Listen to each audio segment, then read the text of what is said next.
nice and synced up now. All right. Double sync. So, you walked to your skateboard and then skateboarded across America. Yeah. Yep. Walked to your skateboard.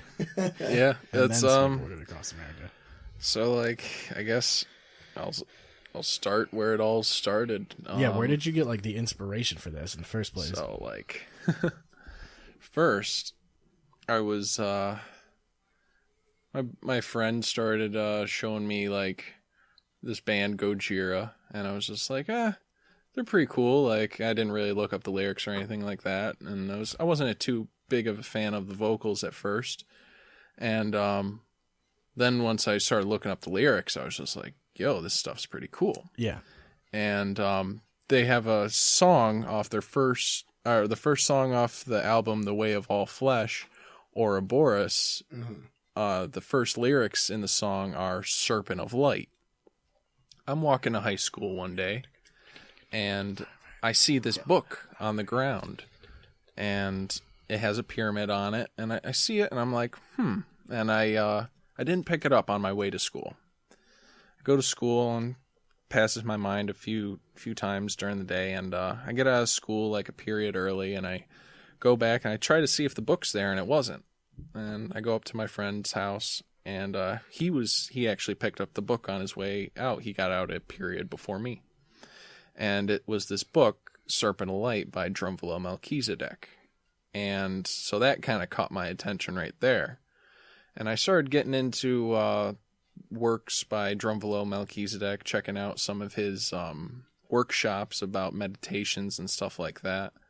And that guy I was talking about before, Bob Fursell, he talks about like the same stuff and mentions him in his books and stuff like that. Both of each other.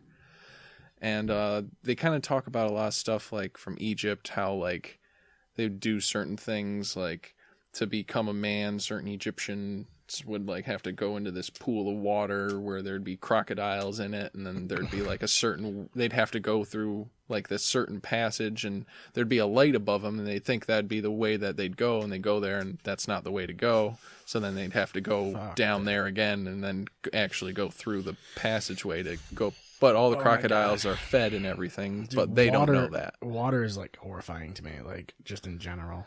And then like the other ocean, things... first of all, is horrible, and then being underwater is terrifying because you cannot breathe. So yeah, that's thalassophobia. I feel like a lot of people are scared of not being able to breathe underwater. No, I mean fear of open water is thalassophobia. I don't like that one guy that Wim Hof there that swam under ice. Super fucking long. That is fucking bullshit. That's I terrifying. Hate that it's shit. terrifying not like being able to find like the top or something. That's what I would be afraid of because then you're dead. Yep, you're you fucking don't know where you're going. They got a line underneath there so that they stick have the to, line. Yeah, there's Isn't something. Doesn't he have that fucking... I feel bad that we just completely cut the story. Cool. But doesn't he have that thing where his body temperature doesn't change when he's in he does that meditation. His breathing patterns and shit he's developed that and it just doesn't even affect. There's that like the monks, they go up in a mountain and they'll put like a cold towel on them. That, right? Yeah, and they'll go up in the snow and everything, and then they'll use their energy to melt the steam or make steam off of the towel to completely dry the towel. Mm-hmm. So well, the method that he developed is called the Wim Hof method, and what he does is he fills his lungs with air as much as he can, full capacity, and then releases just a little bit, and then fills him back up again, and then releases just a little bit, and then fills him back up again. So it's like it increases your lung capacity. Mm-hmm. Okay. And he does that all the time. So it's like he's constantly exercising. Like, it's an exercise. Bigger lungs. Yeah, it's an exercise like for that your lungs. Kobayashi eating a bunch of grapes to expand his stomach. Yeah, basically it's the same concept. But anyway. Oh, yeah. And so... That actually reminds me... No. Kobayashi. Yeah, you know. Hot dogs. Yamanashi. It reminds me of fucking Mad TV. All right. What? So anyway.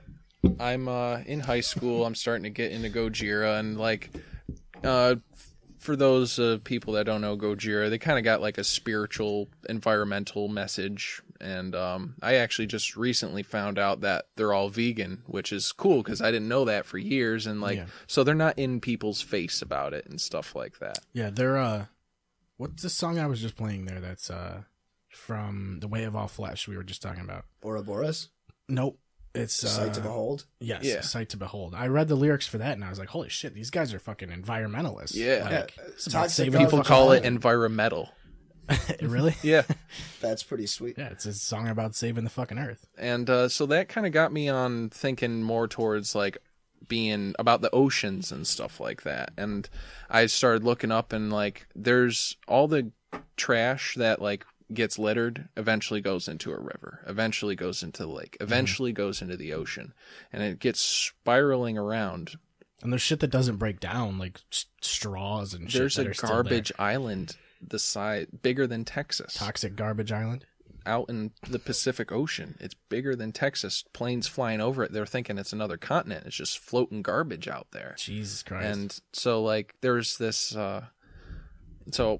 and also there's this thing that Carl Sagan talks about. He talks about how whales used to be able to communicate I think it was like something like 5,000 miles apart, and now with all the boat motors in the water they can only hear each other about a couple hundred miles, and they'd send like a 20 hertz frequency throughout the water, and now we've kind of cut off their communications in a short amount of time when they've been here for millions of years. I wonder if pollution contributes to that too, like if the sound waves can't yeah. travel through the water as easily. With the plastic all there, I bet you so. Which one's Carl Sagan? He's not the black guy, right? That's Neil deGrasse He Tyson. learned Neil deGrasse Tyson looked up to Carl Sagan. Carl Sagan taught down in Ithaca. Is he alive? No, Carl Sagan died. Neil deGrasse Tyson's alive though, yes. He's like the spiritual successor to Carl Sagan. He's like the Bioshock to Carl Sagan's System Shock. Yeah. System Shock is so bullshit, dude. I tried to play that on PC and the controls are so bad. It's like impossible to play. Because you have to swing your wrench, you have to actually click and swing. It's retarded. It's so dumb. I wanted to play it so bad because I second love one or Bioshock. The first one. Oh, you got to play the second one.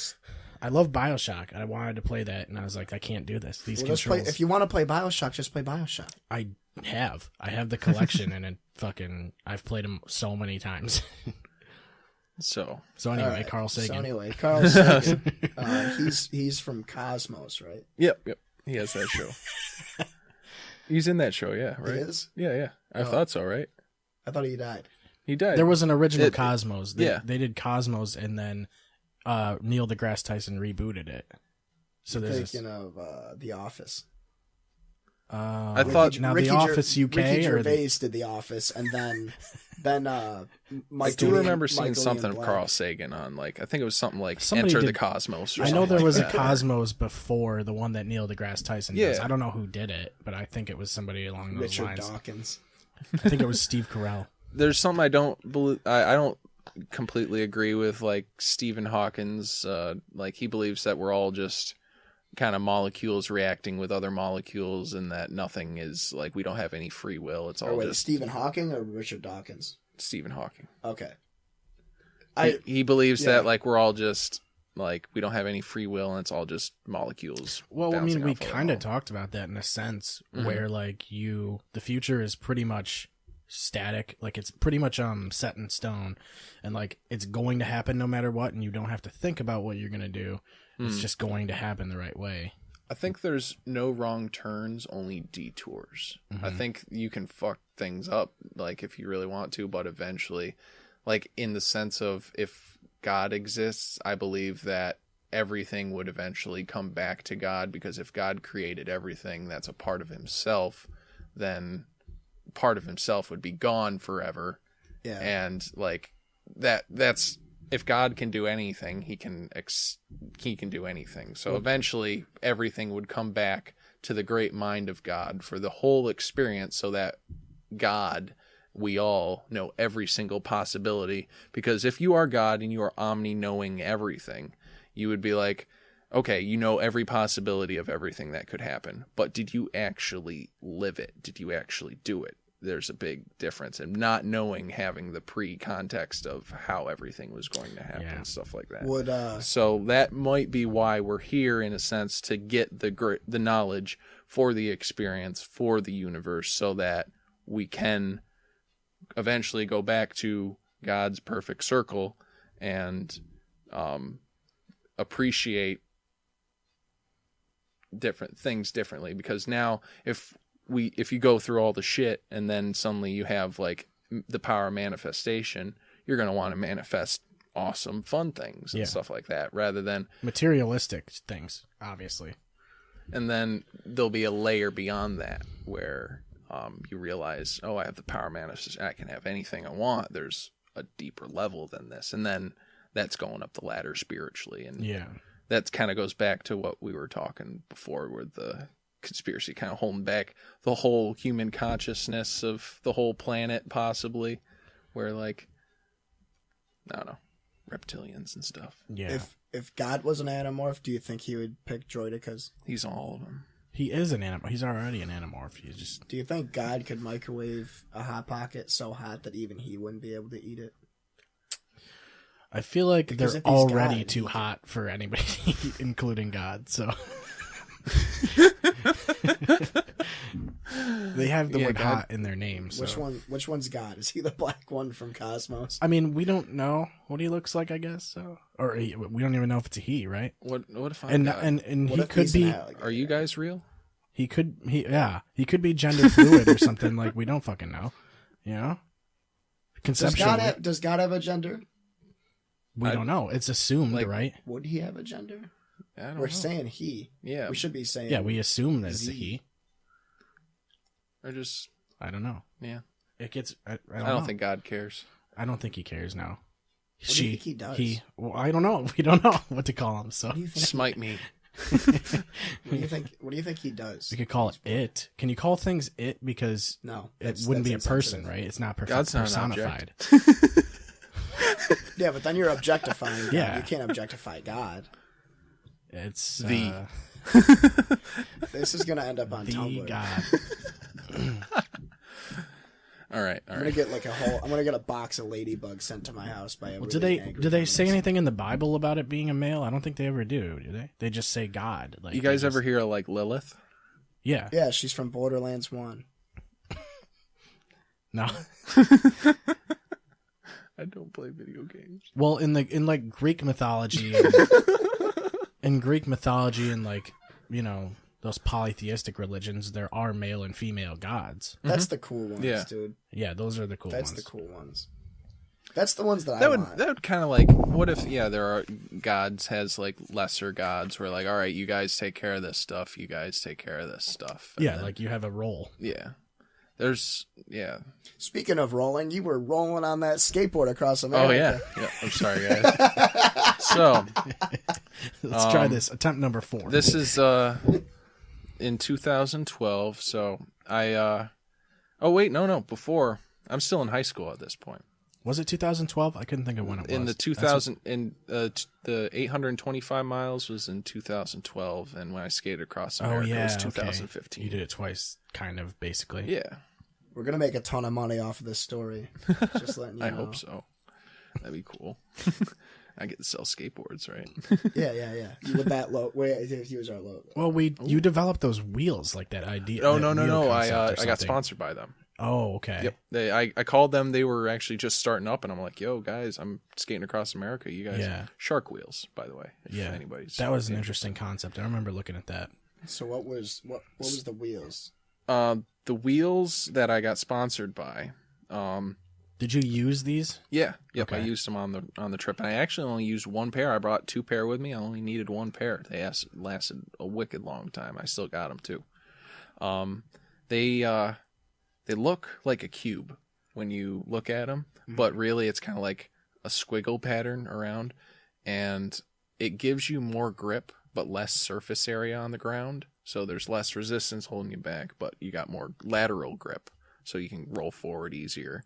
And also the way that they kind of weave it gives you more grip on the ground, and then also it throws its momentum forward more. Yeah, okay, I see what you're saying. Yeah, it was really cool just because of the way it's all shaped, and very cool. Yeah. I also designed my own skateboard. My buddy, Colin Palm, we started making these skateboards out of fiberglass and carbon fiber and Kevlar and stuff. And he ended up making me a casket-shaped skateboard because I had this one that I made. Yeah, that's what we call them, casket boards. I'm full of the puns today. I'm feeling good. And frickin' made this monstrous thick board out of so much carbon fiber. And is it expensive? Yeah, carbon fiber is pretty expensive for the. I would imagine so. But the thing was like almost 3/4 of an inch thick of just straight Kevlar carbon fiber, and it was a massive thing. So I'm getting ready. Oh, you're good. To go on the first trip in 2012. I got my friend Billy who's going with me. Billy's going on a bike, and I get I'm been slowly buying things for supplies and stuff like that. I got him a trailer for the back of his bike. And I've been slowly packing everything into the bins. Night before, I'm double packing everything, making sure everything's all good. And now I remember seeing, I think it was on YouTube, but you kind of walked us through what you were bringing and things like that. Yep. And I'm getting ready, loading everything up, and I say goodbye to my family and everything, and I take a picture or a video of all that and of my house slowly getting smaller into the distance. And the first trip in 2012, my plan was to go down to New York City, get some water from the Atlantic Ocean, then go all the way over to the Pacific Ocean and get some water from there. And it seems daunting, like incredibly daunting, because fucking walking to the end of the block, it's like it's really I can't see my house anymore. Like, this is fucked up. It's really difficult too for human brains to process distances that large. Yeah, and even numbers that large too. Mm-hmm. Plus, the Earth is flat, so like when you get to the end of it, you're just gonna fall off, or you're gonna hit the ice wall or something. Did you hit the ice wall? If the world is flat, then I believe that we are in a simulation program that like happened because like there's that molecule collider thing, that big giant round, and they collided molecules. Somebody said that there's this theory that the Hadron, Large Hadron Collider, the one from the Pinewood Derby episode of South Park. And they tore a new dimension. They needed to make a new dimension, so it's kind of like a video game where it only loads as far as so that'd be the only way I'd believe, like a draw distance in flat Earth. Where we're living in a video game and it only loads so far. Yeah.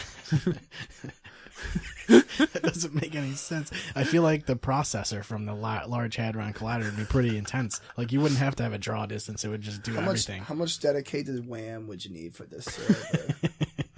How much dedicated How many gigabytes? My mind quest server. We should get Eddie Bravo in here and talk about this. I'm crazy, dude. I'm crazy. Just look it up. Look into it. Look into it. I'm crazy, dude. I'm just crazy. And I told my labrum doing that so fast. Gotta get fucking. So we get down. The first trip with Billy and I, we are going, and we get down to about 70 miles from New York City, and we are we get to sleep in this person's house, and we see the news next day, and apparently there's this like tornado that like went through Brooklyn, and we were like, what the fuck? And then we're going down the road, and we're still heading towards New York City, and there's this like homeless guy on the side of the road, and he's like saying that Jesus is going to come back, and like he's freaking out. And so Billy and I, we look at each other and we're like, let's just turn right and go through Pennsylvania. Like, let's not go to New York City. This is already getting kind of weird, and we're not even in. Now, why were you heading down? Let's not go there. Why were you heading down there anyways? To get some water from the Pacific or Atlantic Ocean. And so we start going edge to edge of Pennsylvania. And we're following the Susquehanna River pretty much all the way to Pittsburgh. Get to Pittsburgh, stay with one of my dad's friends, and there's weeks in between here. I'm just really cutting fast through this. So what were you doing in between? Were you sleeping in like tents or something? Yep. We had a tent, and we just knock on people's doors, ask if we can camp out for the night, or if I wouldn't directly ask somebody to say I was asking you. I'd be like, knock on your door. Hey, I'm Cassidy Barney. I'm trying to I'm skateboarding across America, trying to raise awareness about the current state of our oceans and that whales are also other conscious beings on this planet that used to be able to communicate 5,000 miles apart, but now with all the boat motors in the water, they can only hear each other about 2,000 or a couple hundred miles. And now with all the garbage in the water, there's these giant islands of garbage where the oceans spiral around and just make giant garbage islands, and if we don't do something about it, we're gonna die. So I was just doing it just to inform people. And I was actually you guys know the TV show Whale Wars? I got Sea Shepherd. I contacted them. They gave me a bunch of flyers and stickers and stuff like that. I was handing them out to people, and I was just trying to raise, because Gojira is big with Sea Shepherd, and they're trying to help the whales and stuff like that. And the whales are kind of the biggest thing on this planet, and if they die, we're going to die too. So it's a big old ecosystem. So get to Pittsburgh, stay with one of my dad's friends who's a beast. He's one of those guys that fuels jets. Like he's guiding the hose as they refuel in the air and stuff like that. But he was just jacked. He was like, yeah, you guys want to go on a bike run? When we're staying with him, and he's riding a unicycle up this hill. Like this guy's no joke, freaking working out, doing like sets of 50 freaking hanging upside down crunches and shit like that. Jesus. Just, this guy's a beast. And we get to Ohio, and then eventually get to Cleveland, stay at my aunt's house. And, so you had like milestones, like you had people that you could definitely stay with and things like that. Yep. And one point when we got to Ohio, I had to be on a highway where I was mostly taking county routes up to this point. But at one point, the county route turned into the highway, and I had no choice other than if I want to go 20 miles that way, 20 miles that way. So that's not happening. I'm going to go this 10-mile strip. I'm going to do it. We got pulled over, and like the cops were like, what the hell? And took our IDs, make sure we're not axe murderers, he said. They pulled you over? Yeah, we were going against traffic. But like he was kind of freaking out, and like I had a shoulder the size of this room, I felt. Like, and at this point I'd freaking been almost hit by a few cars, and just like tucking in my gut as cars go by. I have this huge shoulder, like nobody's business. Yeah, cars are going 65, but it's whatever. And you got tight trucks. He has his lights on, and he pulls all the way back to the exit, and then we get off at the exit behind him. We could see it from where we were. And then we start like going through Cleveland, and we got pulled over another 2 times while we were there. Just because we're 2 white kids going through black neighborhoods with a big backpack on and stuff like that. Right, like, they weren't being mean or anything. They're just like, what are you guys doing here? Like, I mean, you are in South Cleveland. You are Southeast Cleveland. Yeah, you're susceptible. And they're like, we're going through that, and get to Cleveland, get to my aunt's house. She lives in Bretnall, which is kind of like the millionaire houses and stuff like that. Beautiful. She's an artist. She sells her paintings for thousands of dollars a piece. She's an amazing artist. Stayed with her for a little bit, and then went through Sandusky, where like Cedar Point is and stuff. Kept on going, and then we got a call. Billy's dad, when we were going through Pennsylvania, Billy's dad was in the hospital, not doing good, possibly was going to die, and he was recovering, and a couple weeks later when we're in Ohio, he was recovering in his house, and some of his friends so-called friends came over, drugged him and robbed his house, and he woke up like halfway through, like swinging a cane at him, and so freaking like my friend was like, I gotta go back, I gotta help my dad, So I already saved up some money, and I'm like, do I go the rest of the way by myself, or do I train and try it again some other time? And so I was like, all right, we'll have a good time. Go to Colorado, took a bus to Colorado, and then we'll fly back. On our way on the bus to Colorado, there was this psychic dude, and he was like a Christian preacher, and it was weird. There's these two people, they were like selling magazines, this guy and a girl. They weren't together though, and Billy and I, and then the preacher dude in front of us. And the preacher dude started talking to the two people that were selling magazines, and he started like telling them stuff about themselves. He didn't know these people. He was like, your left leg is longer than your right leg. You have a kink in your neck because you sleep. You blah blah. You have been having this stomach problem because you don't eat enough bananas, and blah blah blah blah blah. Like a bunch of weird stuff. And then goes to the girl and is just like, you don't need to be worried about having a baby. It's gonna be okay. And she's just like, what the fuck? Then just instantly starts crying. Like, and what an asshole! He made her cry. And then like he starts, like, he made like the one guy that was selling magazines like speak in tongues, and the guy, he was like, oh my god, that was amazing! I felt like I was in light, and blah blah blah blah. And it was really crazy, like that something like that happened, and he was able to kind of read Billy a little bit, but he looked at me and he's just like, I can't read you for some reason. I'm like, I'm not letting you, like. No. Yeah. Like, spiritually, I was kind of like, you have a tinfoil hat on and shit. Put on an upside down. You have an entire splashing yourself with baby's blood. And entire body. We get to Colorado, and my cousin, she takes us to like a Whole Foods, and there's this like buffet. And I thought it was like an all you can eat buffet, load up your dish or whatever. No, they do it by the weight. So I freaking loaded up my plate, and like it was a big bill. And I'm like, oh god, I'm sorry. You put an anvil on your plate and shit. And we eat the food and go and throw away our trash and everything. And I look up at the counter, and it's my friend Nick Frazier, Red, and I went to the skate park with him. And I'm just staring at him like, am I really seeing you right now? And Billy's staring at him too. And he's like, Cass? Billy? And we just, oh my god. And then we hung out with him that night, stayed there for like about a week at his house. It was really cool. We ate mushrooms. And what kind? I'm not sure. And we got them at the skate park while we were there. Oh, I thought you meant like shiitake. Oh no. Portobello. No. Oh, magic.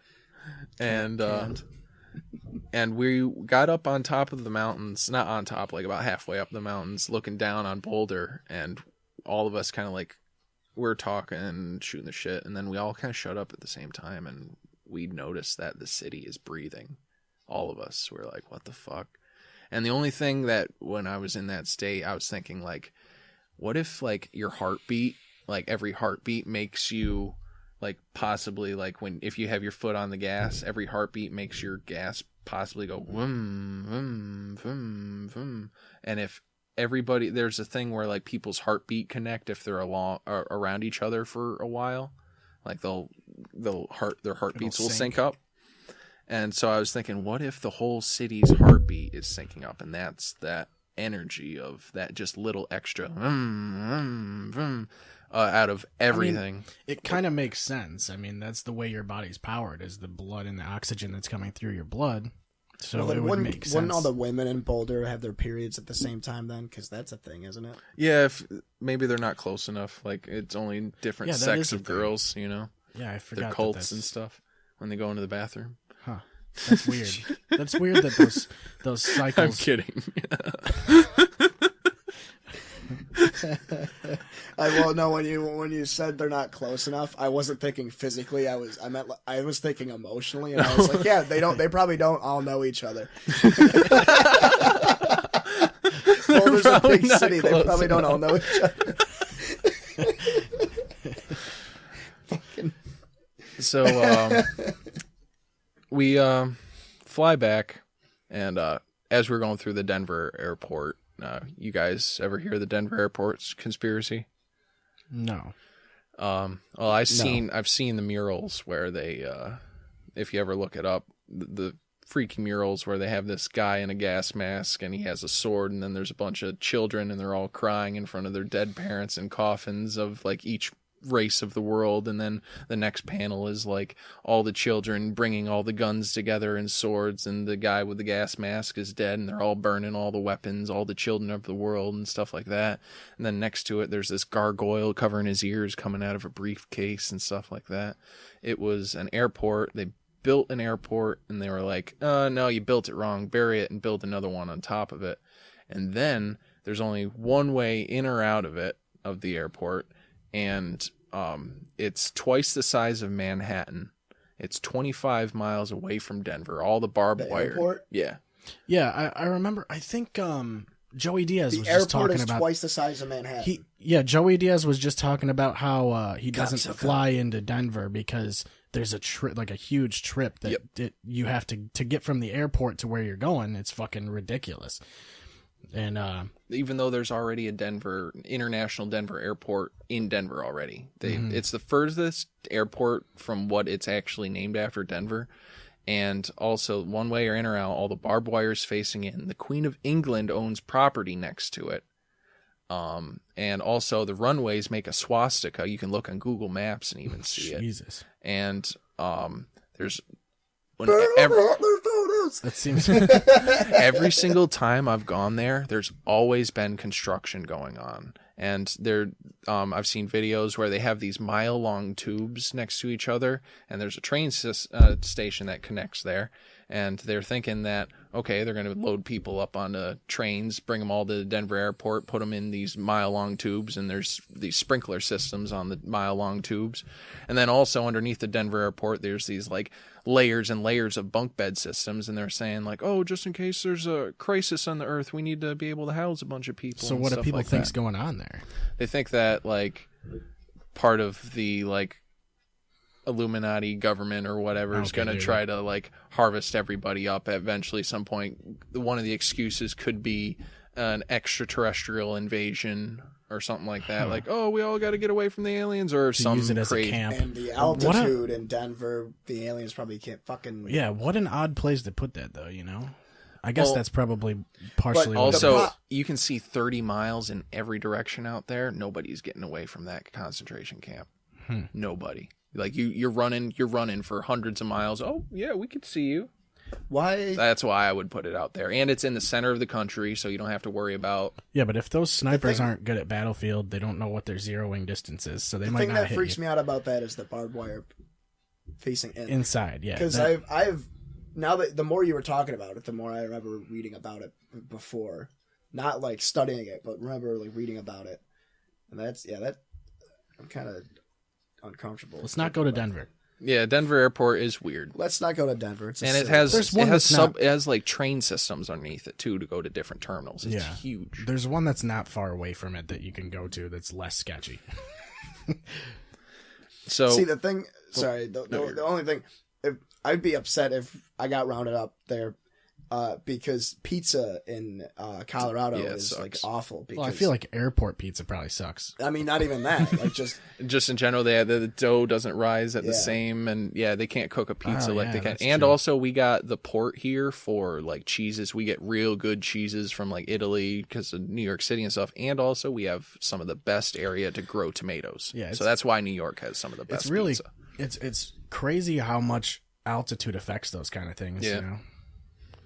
The air. It's almost like altitude alterates things. Oh wait, alters things. Altitude. So I get back, and I was disappointed in myself that I didn't skate across the country. I was. But you're young. Your whole life ahead of you. I was 19 years old, and wait, was I 19? Maybe 20, 19 or 20. And I get back and I have all this like built up energy. And I'm like, you know what? Tovar, you'll box me, right? And he's like, Yes. yeah, I'll box you. Yeah. And we're like, yeah, we'll charge everybody like $5 for the fight. We'll split the money right down the middle. We'll make some good money off this. And it was like, yeah, cool. We didn't end up charging anybody for the fight, at that point I only had gone to Berger's Karate, so I only knew Okinawan Goju-Ryu, and it was a fun fight. I had a really good time. He ended up breaking my nose, but it was a good fight. We had a good time, and actually it was 5 years ago now. I was supposed to, or last December. And I was supposed to challenge him again, but he's in Arizona. So yeah, the rematch. Yeah, and then if you win, you gotta have a rubber match though. So Yep. I'll watch the second one. It'll be fun. I got that Wing Chun now. We should have it at the Denver airport. Ooh, that'd be a good middle ground. We should just go up on top of a mountain in Colorado and just play King of the Hill. Yeah. What's your favorite season of King of the Hill? I never watched it. Well, season 2 is the correct answer. It's so. stupid. See, none of the seasons is the correct answer. So I boxed Tovar, and but then I start training. I start running a lot more. And before I left on my trip, I kind of on the first trip, I kind of went vegetarian, and I'm still. This has been 7 years now that I've been at this.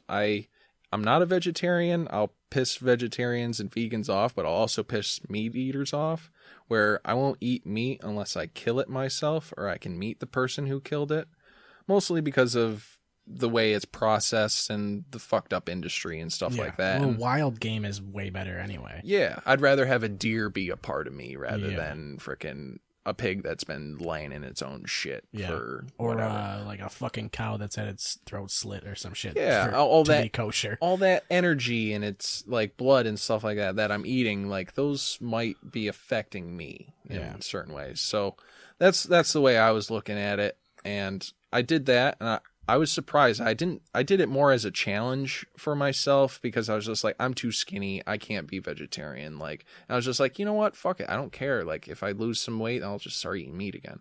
I actually haven't lost weight, and I've been at it for about 7 years now. I mean, yeah, it's. I feel like people associate meat with gaining weight, and it's not necessarily the case, you know? Yeah.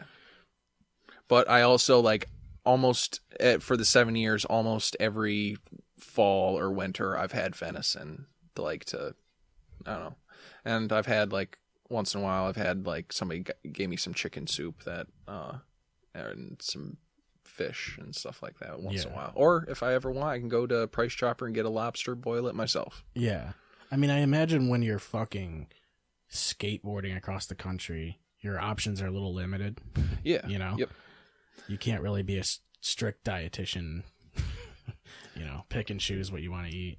So for those 3 years, I started training. I'd get up and I'd run 3 miles without eating anything. And this is beforehand. Where did you do this? This is training in Oswego. Oh, okay. Just before. This is the 3 years before I skated across in 2015 after the first trip. Those places with high elevation, they talk about like oh yeah, how you should live up in the high elevation but train in lower elevations. Which is weird to me. It's like the opposite of what you would think. Okay, yeah, because then you can... Yeah, because then you're used to breathing thin air. Yep. And then you can just go all out when you train. Yep.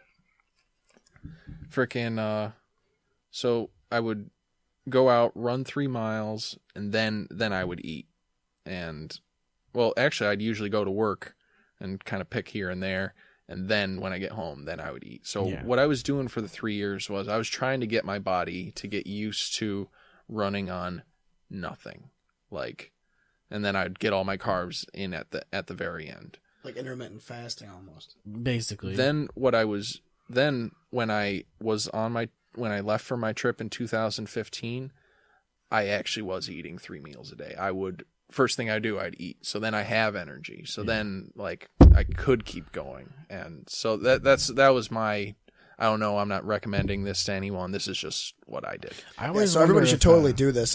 Cass said it was perfectly healthy to do it. I always wonder, letting though, you know. like, I wonder if ketosis, if you get the same amount of energy when you're in ketosis. Like, I can't imagine you do, because you're not burning carbs. it's not the same thing. Like you're not getting. Isn't the that same, when you're burning fat? Yeah, you're burning fat for energy basically because you're not eating carbohydrates.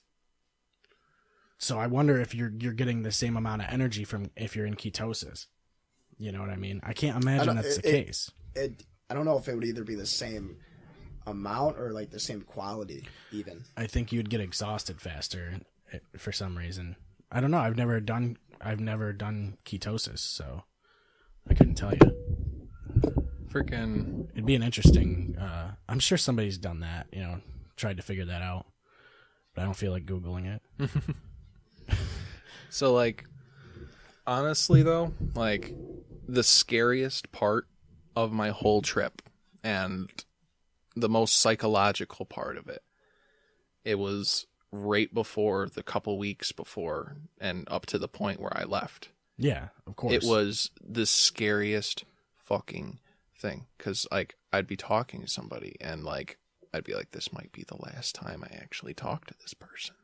This might be the last time I walk through this doorway. This might be the last time, as I'm packing all my stuff up from my room, this might be the last time I put this in, like, I touch this object of mine, like, and I'm putting it in a box, and it's almost like I'm almost like imagining myself getting all my stuff ready for when I die, for other people to pick up they start going through my stuff and stuff like that, and they're like, oh, so to make it easier for them. And that mindset was driving me crazy. And I was almost not planning to fail, but it was just like, I'm going to die. Just like, in case. Yeah. And like, it just kept on being in the back of my mind. And if you don't mind me asking, how did you think were you going to get, like, murdered or something? Hit by a car. Hit by a car? Anything. Yeah. There's a lot of possibilities. Yep. I could be sleeping in somebody's house and they freaking are a weirdo, creepo dungeon basement person or whatever. Like, that's why I brought, like, a padlock on a rope with me that, like, when I wasn't feeling safe, it was actually shorter than that pretty one. similar to this. It was actually a bigger padlock. It was like this. Jesus Christ. And I slept with it a few nights where I'd have it tied around my wrist, and just in case anybody that wakes me up, I could just start swinging that thing around, or frickin' use it to try to choke or whatever. Like a Luke Skywalker and Kylo Ren situation. That would be the last thing. Like, if I was fucked and I was gonna, this guy's fucking sleeping, I'm gonna go fuck with this guy.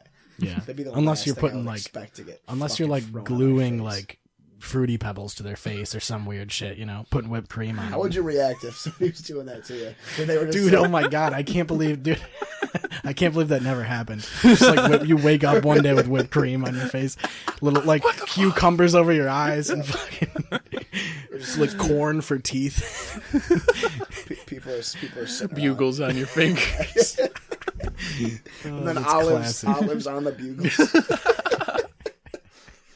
So I went to Sterling Stage and kind of had like a party before I went, and my grandparents, like, right before I left, they went to the main gate. They didn't go out to the weekend but they pulled up, they watched me leave, and a bunch of my friends were there, and they watched me skate literally away from Sterling Stage. That's where I started. I started going down 104, and I went all the way to Red Creek, it's Red Creek, and I stayed at my roommate at the time, or before then, Riley, his mom's house, and I knew Riley through the skate park. And so this map you have with you is this your route that you planned? I actually mostly winged it most of the way. I was just like, I'm going to this city. You kind of just marked things like where you've been, and I do a little picture or a little circle where I like stayed and stuff like that. And I got to ride a half pipe. They took me out for dinner, like to a Italian restaurant in Fairhaven. Now, are we talking a full half pipe or a mini pipe? Like a mini, a half pipe, just a mini ramp. Yeah, a little. Dude, mini. I love mini ramps. Dude. Me too, dude. I can't do jack shit on them. Like I can do axle stalls, maybe a couple of things. That's all you need to do, yo. But it's so much fun. Yeah. Fucking hey, all you need is a mini. I wanted to build one, but it's like I just they're not hard to build. No. If you ever do need help, let me know. But so I stay there, and I wake up the next morning, and they're all gone. I was sleeping on their couch, And so I just walk out and get going. I actually left some stuff at their house. I went through my backpack one more time because that was my first time skating with the backpack and everything. And I had an extra skateboard on there and stuff. I was like, oh, if I need a trick board or whatever. And I was like, no, way too much weight. And also energy, like, to do that shit. I mean, did you have like a target weight that you wanted, like a certain amount of weight that you wanted to cut? I was trying to just get it as least amount. I was like, I got it down to 60 pounds. Because I know there's like pounds at the end of it. I gained a few pounds. Still quite a bit though on the backpack.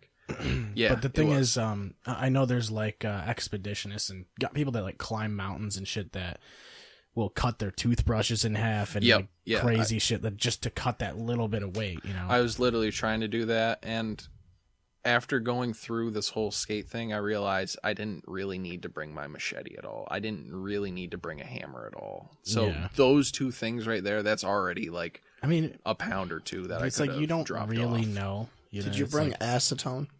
No. So that way, in case somebody glued Fruity Pebbles to your face, you can get the glue off. Did you bring a Nintendo Switch with Skyrim preloaded? That'd be pretty dope. And just skating down the road playing Skyrim all the way across the country, constantly getting hit by cars. Non-stop. VR cars. And so I leave their house in Red Creek, and I start skating, and I make it all the way to Rochester. And I have a friend that I used to be in a band with, Derek Block, and stayed at his house. And they had his band. They had like a little house party. Derek Block. Yeah. He sounds like a real square. Jesus Christ. I should have saw that coming, dude. I should have saw that coming and stopped you right there. And take a shot now. He had a band called Slut Week, and they I don't have one for that, so they played a set for us. There was kind of like a little house party. It was pretty cool. And I get to downtown Rochester. They show me where Crudco is, and I go to the skate shop, tell them what I'm doing, and then I go through downtown Rochester and eventually get out of Rochester, and I get on this county route, and I start seeing these rain clouds after I've been skating for about 8 hours through the day. I start seeing these rain clouds in the distance, and I'm like, you know what? It's about 6:30 or so. I could ask where I could camp for the night. It'll be okay. I knock on this door. Well, I walk up to this house, and I walk in front of the main window of the house, and I could see that they have their TV on. I could see the back of their heads on the couch. Mm-hmm. I go, and I ring the doorbell. The whole house gets wicked quiet. And I'm waiting. The TV shuts off and shit. And like, you hear footsteps pitter-pattering, like running up the stairs. And I'm standing there, and I'm waiting. And I'm waiting, and I'm like, all right, I'll count to 30. Get the Fruity Pebbles. Get the whipped cream. I'm counting. I count to 30. I'm like, all right, I'll go to the next house. They don't want to answer the door. And I start walking down the path, and the garage door starts opening, and this guy without a shirt comes walking out of the garage. And it's like, hey, what are you doing? And I'm like, hi, I'm skateboarding across America. I'm trying to raise awareness about the current state of our oceans, that whales are also other conscious beings on this planet that used to be able to communicate to each other on opposite sides of the planet by communicating through a 20 hertz frequency. I said it so many times that it's just ingrained into my memory. Well, how did you pick like which house you would choose though? Like, did you just? You can't it's gotta ask be somebody like high that's middle class. You know, like, you can't ask too high because they're too snobby. Yeah. And they're not going to let you. Or sometimes they will. You'll luck out where they're like, yeah, come on in. We got an extra bed. Oh, you want some food? Oh, here's $100. I had that happen a few times. But then you got the snobby people that. But this guy, I tell him what I'm doing. Oh, and here's the difference of my first trip compared to my second trip. First trip, I was just talking about the problems in the world. I was just talking about all this garbage in the ocean. I'm talking about the whales are dying and stuff like that. This one, I tried to actually say possible solutions to these problems. There's these mushrooms that absorb radiation. There's these mushrooms that Joe Rogan talks about in a podcast. They eat plastic. And also Paul Stamets talks about them, how like the other ones eat like, or can absorb gasoline spills and stuff like that. And how like the ones that eat plastic, we can eat those ones afterwards. So we could turn them into food. And the thing is, we can make anything taste like anything. They made a piece of shit taste like a steak, and people bought it in Japan. They literally thought it was steak. So we can literally make anything taste like anything. If we got these mushrooms, we could feed the world. Just that explains Calios. Can you make anything? That explains Calios in McDonald's. Now, can you make anything taste like Cinnamon Toast Crunch? Yeah. The thing is, with poison, they try to make it taste good. Is Cinnamon Toast Crunch poison? Partially, What yes. did I say? Actually, yes. All the pesticides that they're spraying I had seen that. I saw on the wheat and stuff like that, it actually is making us dumber. I had seen a guy talking about how he doesn't let his kids eat, like, I don't think any cereal anymore, because there was like the way that they list chemicals on the nutritional label. The one that's first is the one that's, you know, it goes like the first chemical is the most basically, yeah. And like the fourth or fifth one on this list of like 20 things was some chemical that's in the same. It's in paint thinner. Yeah. Have you seen that video? I'd like I'm trying to think of what it's called. It went huge. It got wicked huge. I remember seeing it on like Good Morning America and stuff. How like pizza is healthier than cereal and stuff like that nowadays Jesus. and stuff. No, but he just doesn't like milk. He makes them drink it with water or eat it with water, so they just don't almond like milk. Almond milk's good. it. It's like fucking Fruity Pebbles and Coca-Cola. So there's one of the solutions there, and like I'm also trying to like tell people like stop littering and like a few other things, you know, just I don't know. Just trying to do I'm not trying to make money off of people. I'm just trying to spread awareness, and the only way people will honestly probably listen to me is if I'm doing something fucking crazy. Yeah, that's true.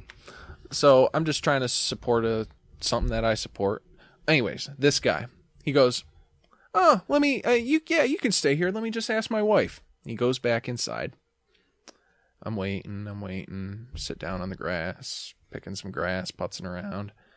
And frickin' I hear the door inside the garage open, and I look up, and he's walking towards me. He has a pistol pointed at my feet. And I'm sitting on the ground, so I'm like pretty much pointed like right at me. And I'm like, and the first thing I thought was, that looks like a pellet gun. Like it has like the orange tip on it. No. But I couldn't tell if it was a real gun. Red Ryder on the side. It's a fucking paint. It says Tipman on the side of it.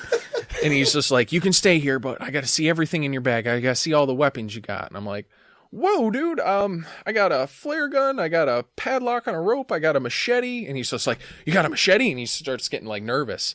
And I'm like, "Yeah." He's like, "What's a machete for?" And I'm like, for camping, chopping wood. Like, I'm skating across America. I'm gonna need to make fire and stuff like that." So this is day 2 out. This is in Rochester? Yeah, this is just outside of Rochester.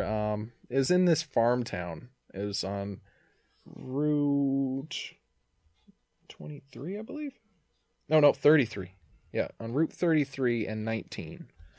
But yeah, it was pretty weird. So he's like, "Oh, well," kind of being hesitant about me staying there. I'm like, "No, I don't need to stay here. It's okay." And he's just like, "Oh, well, there's a pavilion down the road. You could probably stay there." So I skate down and get to the pavilion. I mean, look, you can't, you can't blame him in a way. You know, it's like, yeah, but why did he go back inside to ask his wife and then come out with a gun pointed at me, like, and at first say, "Yeah, sure, let me just ask my wife," and then he had the fear of something, which was weird for me. Like, it was just weird. Yeah, like I can't say I wouldn't think the same thing in a way. Like you want to be safe about it. Like you it's someone who you don't know. Yep. Who, you know, like you don't know if they're just making up a story. Yep. That's what I thought too. I was just like, wow, at certain points, like people let me into their house. I was like, I could literally be a killer and frickin' easily. Like And now these people are dead. Well, Yeah. you're passing all the charisma checks, so you're fine. Yeah, exactly. You just gotta tell I rolled high knock jokes. Tell knock Just jokes. Cass Barney D20s across America. And frickin' as soon as I get to the pavilion, I see like some high school kids underneath at 14, 15 years old. So right before I get to it, starts downpouring right on me. I get there, set my stuff on the bag or on a picnic table, and I'm like, "So, you guys want to hear a story?" and they're like, "Yeah, sure." And I'm like, "I'm skateboarding across America." And they're like, "What?" And a couple of them had skateboards and stuff like that, and they're all being cool. And this one kid started smoking me up and on some blunts, and then Naturally. like I set my tent up on the concrete floor there underneath the pavilion. It's still pouring out, and the guy who held the gun up to me comes to the pavilion with a pizza. He goes, "Hey man, I'm sorry.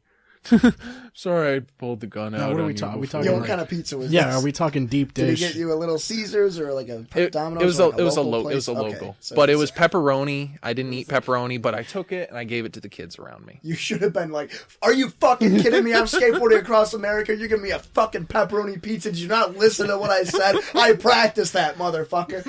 It's a tombstone frozen pizza. It's still frozen. And he brought me a couple beers too. What kind of beer are we talking about? I think it was Bud Lime, if I remember correctly. Dude, this guy's a fucking prick. I'm telling you right now. He honestly, he pulled the gun out on you to test you. And if you stayed there, he would have fucking murdered you. He's such a fucking asshole. Bud Lime, Jesus Christ. God damn And it. I drink one of those, and I was just like, "Oh, nope, not agreeing with that." But I end up going to bed, and then I hear like somebody outside my tent. Hey man, and I'm like, open my tent. It was one of the kids, and he's giving me cans of soup, and I was like, "Oh, cool, dude!" I like cracked it open, drank it right there. It was vegetable soup, and went back to bed, and then I get woken up again at about 9 a.m. The kid Jordan, who smoked me up the night before, was like, "Cass, get up! I'm gonna feed you." And That's super cool. brings me over to his house, feeds me, and I got to charge my like phone and stuff like that, and smoking me up more. And then then I take off and go down the road. Well, let's leave it here because Okay. we are blazing through this podcast. We're Yeah. somehow already It's 2 hours in. 8:30. It seems like it's like going by super fast. True. Yeah. I definitely can only stay for like one more part. Really? Yeah. I got work at 6. You probably have work Well, at we'll 6. come right but- back. We're not going to take a long ass break. Yeah, We're just yeah. going to go right back in. Okay. All right. We will see you guys tomorrow. Clear Shots Podcast is available on any of your favorite podcasting websites or applications. You can check us out at clearshotspodcast.com to hear any of the episodes. Also, follow us on Facebook. I think it's facebook.com/clearshotspodcast to get there. And you can also check us out on Twitter at clearshotspod. Thank you for listening, and we will see you next time.